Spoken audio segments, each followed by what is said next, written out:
وہ یقین نہیں کر سکتا تھا کہ جو بادشاہ برسوں اس کے خون کا پیاسا تھا وہ آج اسے اس طرح بغیر کسی بدلے کے معاف کر رہا ہے۔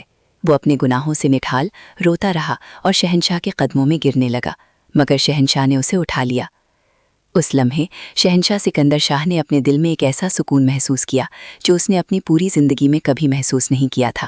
یہ سکون کسی فتح کا، کسی دولت کا یا کسی شہرت کا سکون نہیں تھا، یہ سکون تھا نفرت کی قید سے آزادی کا، انتقام کے بھاری بوجھ سے چھٹکارے کا اور انا کی زنجیروں کے ٹوٹنے کا۔ اس کا دل ہلکا ہو گیا جیسے برسوں کا میل دھل گیا ہو، اس کی روح نور سے بھر گئی۔ اسے محسوس ہوا جیسے اس نے دنیا کی سب سے بڑی جنگ جیت لی ہو، اپنے اندر کی جنگ۔ حقیقی بادشاہت کا آغاز۔ شہنشاہ سکندر شاہ واپس بابا روشن دین کے پاس آیا۔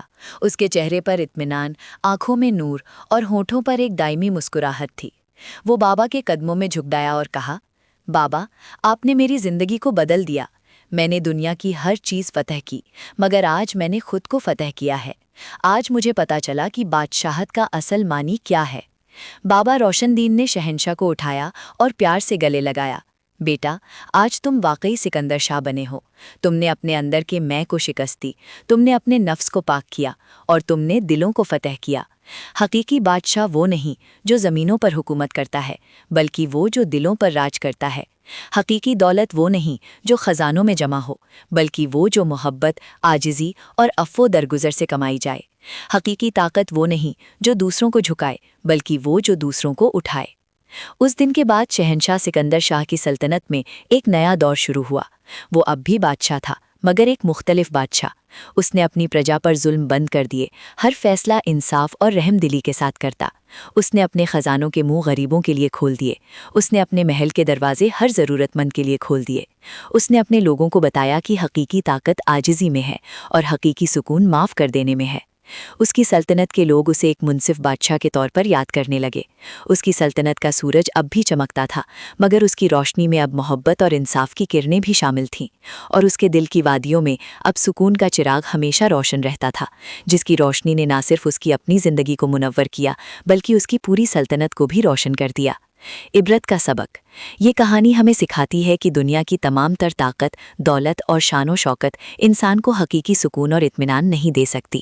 حقیقی سکون انسان کی اپنی ذات کے اندر ہے، جو انا، تکبر، نفرت اور انتقام سے آزادی پانے کے بعد ہی حاصل ہوتا ہے۔ سب سے بڑی فتح خود پر قابو پانا ہے، اور سب سے بڑا عمل عفو درگزر ہے۔ جو شخص اپنے نفس کو فتح کر لیتا ہے وہی حقیقی بادشاہت کا حقدار ہوتا ہے۔ دنیا کی بادشاہت فانی ہے، مگر دلوں پر حکومت لافانی۔